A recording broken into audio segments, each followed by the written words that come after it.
Good morning, everybody. Stephanie with the Gathering Basket Homestead here, and I just want to show you that today we are collecting our garlic scapes. And let me tell you, I don't want to wait much longer. Today has to be the day. So let's get started. Garlic scapes are an interesting thing. I'm sure all of you gardeners out there who do grow garlic know all about garlic scapes, and I'm not going to teach you anything. There might be some people out there who are a little bit curious about it. But as you know, these are the seed heads, the seed pods. These will contain the seed for the garlic. And as you also know, if you don't cut these things off, your garlic bulbs, which is what you're really after, your garlic bulbs will not grow up to be nearly the size that you want them to be. So that's the fundamental reason for cutting off the garlic scapes. Another reason why we cut the garlic scapes off, actually it's a byproduct of the garlic bulb growing process, is this wonderful long stem that goes up to the seed pod area. This is called a scape, and believe it or not, this thing is quite edible. I'll leave it up to you to find a recipe out there. There are lots of recipes. I think the most popular thing to make with the garlic scapes is a pesto sauce of some kind. I'm still trying to find a pesto sauce recipe. I think I found one, and I'll be looking forward to trying that this year. But it's very tasty. It's got, of course, obviously it's got the garlic flavor. And I really encourage you to collect these scapes. I'm going to absolutely insist that you take the scapes off no matter what you do with them. Because if you don't, your garlic size, the bulb size, will definitely be diminished. Okay, so what happens if for some reason you don't take the scape off the garlic? What would happen then? Is the world going to come to an end? Well, no, not really. But I will tell you, in fact, I'm going to show you what will happen then, but I'm going to wait a month to show you that. Because if we don't take the scape off, this stem, which is curling around, will straighten up again like that, and it will grow a bit taller, and then out of this seed pod, you'll get garlic seed that is called bulbils. I think it's spelled B-U-L-B-I-L-S. I encourage you to look that up. Now, bulbils are an interesting little critter. Those things are also quite edible. They're like little miniature garlics, and they're about the size of peas. We're going to grow a few of those just to show you what I'm talking about. That'll be in a future video. This spring we discovered this volunteer allium growing over here next to the old compost bin. And I'm seeing now that it's growing some garlic scapes, I guess. And we wondered what was in the ground underneath these things. So it looks like it's leaning toward being some kind of a garlic. So that's a characteristic that all of these allium family plants have. Take these onions, for example. Look at those long stems, and then at the top of the stems are these seed pods, just like the garlic is going to have. This is the top of the seed. You could call it a scape, I guess. There's probably a more technical term for it. I call it a scape because I'm relating it to the garlic growing. But at the very top, you can see all those little pods where the seeds will grow. And the garlic will have those also, except they're going to look quite different. It's going to be very surprising, and we're going to show those to you.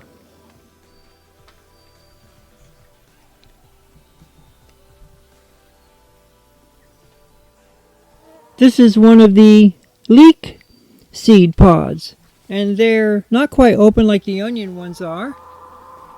But inside this little container here is all of the seeds for the leeks. And it's really quite a very interesting thing to observe and to do. It's a lot of fun to grow these seeds, but let's get back to the garlic. Garlic is extremely easy to grow. Do not be intimidated by the very thought of growing garlic. Danielle and I used to grow garlic when we lived in New Jersey. In fact, I think we just had a city lot on the Jersey shore, but behind it we had a little bit of dirt, a little bit of property, a little bit of land, not much, just a little bit, where we parked the car. But alongside, one of our friends gave us the idea of an avid gardener of growing garlic, and I'm so glad he did. And we just planted the cloves. That was a very long time ago. He told us what to do. We planted the cloves, and lo and behold, we actually grew, I think, 20 bulbs of garlic that year, and we were hooked.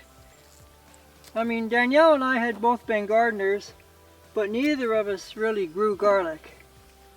But after that early experience, it just opened up new doors for us. Getting back to what would happen if you didn't cut the scape off of the garlic, just for a minute.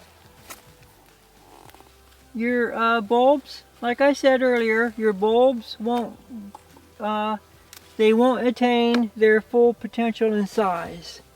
I read someplace where garlic that does not have the scape cut off will only be about 3 to 4% smaller than a bulb where the garlic scape is cut off, but I'm not so sure about that. I don't know if I agree, but I just thought I'd share that with you, that I did read that. When you cut the scape off the garlic, try to get it right down as close to the leaves as you can, like that. I want you to do 3 things. The first thing is to do what we're doing right now, which is cut the scapes off so that your bulbs will attain their maximum size. That's number 1. Number 2, I want you to be thinking about where you're going to hang your garlic to dry. It needs a place in the shade. It needs a place where it can get a draft so it can dry. And we have a place next to the house. We have a little roof coming off the side of the house. I guess you could call it a carport. Maybe that's what it was intended for. And it makes for a perfect place to hang the garlic. So you want to make sure ahead of time that you have a place to put it, because in a month when this garlic comes out, I'm going to be tying it all up into bundles of 10. We're going to go over all this again, but just to tell you ahead of time, bundles of 10, and I'm going to hang the garlic on nails in that carport area. You're going to want to start keeping an eye on the leaves on the bottom of the garlic plant. These leaves. When you get about 5 yellowed leaves, then it's about time to take the garlic out. Here on this homestead, we take our garlic out of the ground every year on July 31st. And every year we plant new garlic the second Sunday of October, but we'll go into all that in October. So like I said before, this is a very pleasurable activity. I almost cut the garlic scapes off yesterday, but it was raining. It was just a pouring rain day, and we had the wood stove going. So it would not have been a good day to do the garlic scapes. If it were just drizzling, I might have come out and cut them off. It's a lot of fun. We're not growing as much garlic this year as we have in the past, because we just never use it all. We try to give it away, and we do give a lot away, but So we decided to cut back. We'll still probably have about 150 or 200 bulbs of garlic. I think we got them all. There might be one or two left in there that I didn't see. It's easy to miss them. In fact, I see one at the front of the row. But they're all pretty much denuded of their garlic scapes. And like I said, I left 4 or 5 or 6 on the plants at the very end of the row, so that I can show you what happens. So that's about it from here. We got our garlic scapes off, and we can go to the house and make a pesto sauce of some kind. Danielle has some great ideas, plus I learned one from my friend Lee, and yeah, next time I come down, oh my goodness, I see hazelnuts on our hazelnut bush already. That's great. Next time we come down, we'll probably be working more on healing potatoes. I got to get that done. Otherwise, that's about it from here, and I'll catch you on the next one. Bye. How you doing, Chicklets? Chicklets okay? Okay, girls, I'll be back down in a little while, okay? Okay, girls, you're doing a good job.